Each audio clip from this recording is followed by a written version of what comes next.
We owe it to them to learn from the lessons which cut their lives short and to renew our commitment to abiding by all the safety rules, all the fireground practices, and embracing a lifestyle of health and wellness.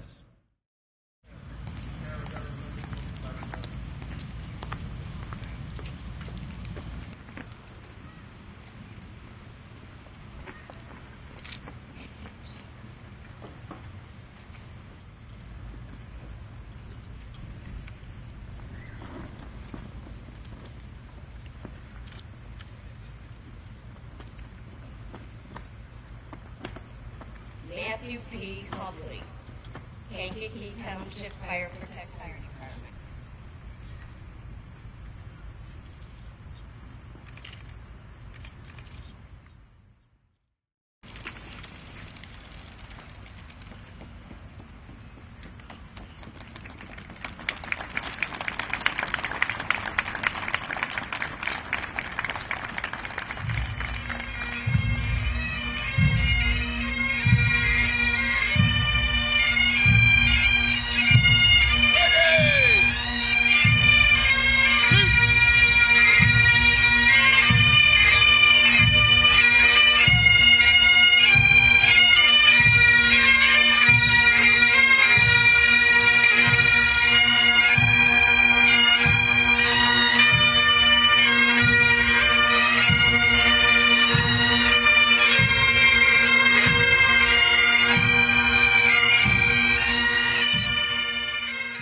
Good afternoon, I'm Susie with Firehouse.com, and I'm here at the National Wall and Firefighter Memorial, and with me today are April Crockett. Darnisha Crockett. And your name? Allie. Oh, hello. So I understand you're here because your father died in the line of duty in 2008, is that right? Yeah, he died in the line of duty in 2008, kind of suddenly, unexpectedly.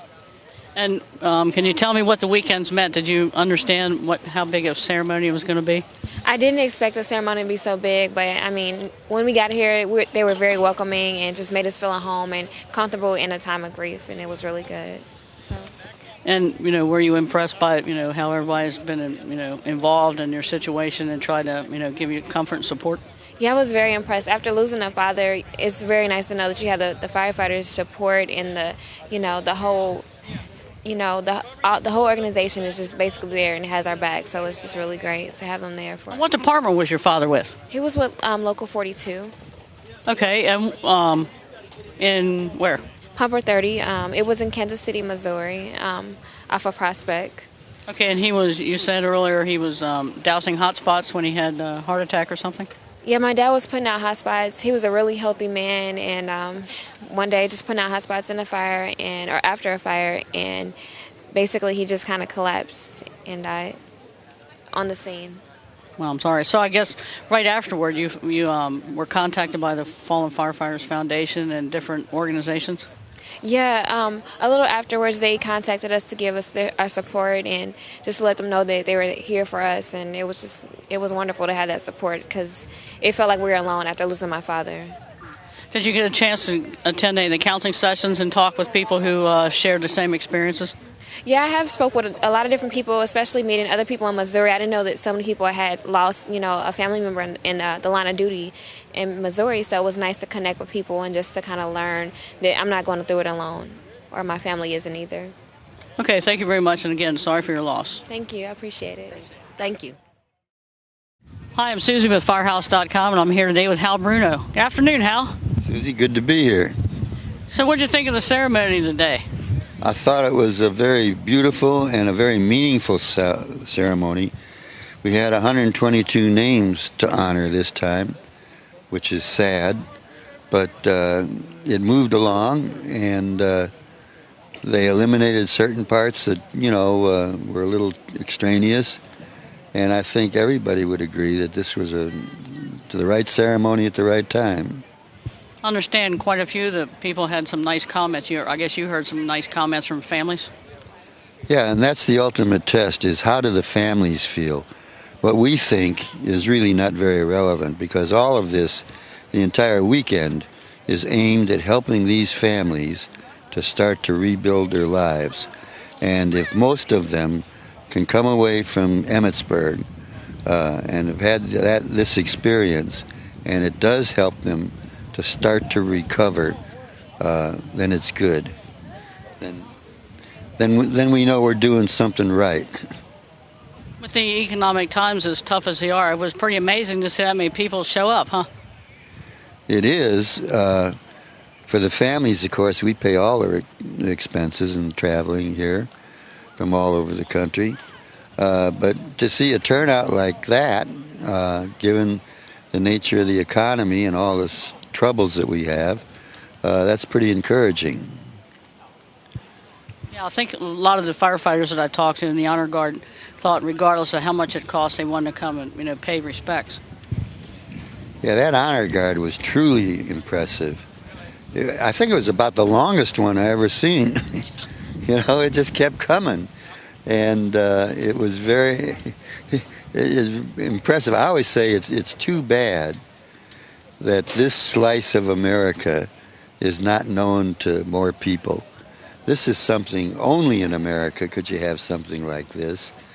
And it's done with such dignity, and I can say that because I had nothing to do with this year's, it's done with such dignity and care, and it's aimed strictly at the families. If the families feel good, then we feel good. Okay, Hal, thanks for your time today. Thank you. Hi, I'm Susie. I'm here today with Amy Linder and Cody. So I guess you and Cody, especially Cody's been a big hit over this weekend. Yeah, it's definitely been Cody. He's got those big brown come pet me eyes. It's been a big hit. How old is he, and how long has he been trained and been out there? And He's 5 years old. He's been in training since he was 4 months old and started doing his fire safety routine just before he turned 1. I see he's got a name tag and a badge that has a shroud over it. I guess you got a lot of comments today, or he does, about that. Now he's eating grass. We did, yeah. Cody takes his job as a fire dog very seriously. So he does have different classes of uniform. He has his own turnout coat all the way up to his dress uniform that he's in today, which is very appropriate for today's occasion. And it has been a big hit. People have really enjoyed seeing him in uniform. Now you take him to schools? We do. We take him into classrooms, and he teaches 5 basic safety messages. He'll stop, drop, and roll, crawl low under smoke, test a smoke alarm, dial 911, and go to a meeting place. So I understand he stayed at the hotels with the families who lost someone in 2008? We did stay at one of the family hotels, and Cody got a visit the whole time he's been here, from the time he got off the plane till the time we get on the plane tomorrow. He'll visit with anybody who wants to pet him. Now, do you keep him with you on the plane, or does he have to? He does fly in the cabin with me. He is classified as a working dog, so the airlines have been very receptive and wonderful to work with, and he flies right at my feet. That's great. Thanks a lot. Appreciate it. Appreciate it. Thanks, Cody. You were great. He says, "You're welcome." Hi, I'm Susie with Firehouse.com, and with me today, James Smith with Wilson Fire and Rescue Services. What actually did you do today as participant in this service? Would you give us a few ideas what you did? My role here was basically support the family in songs.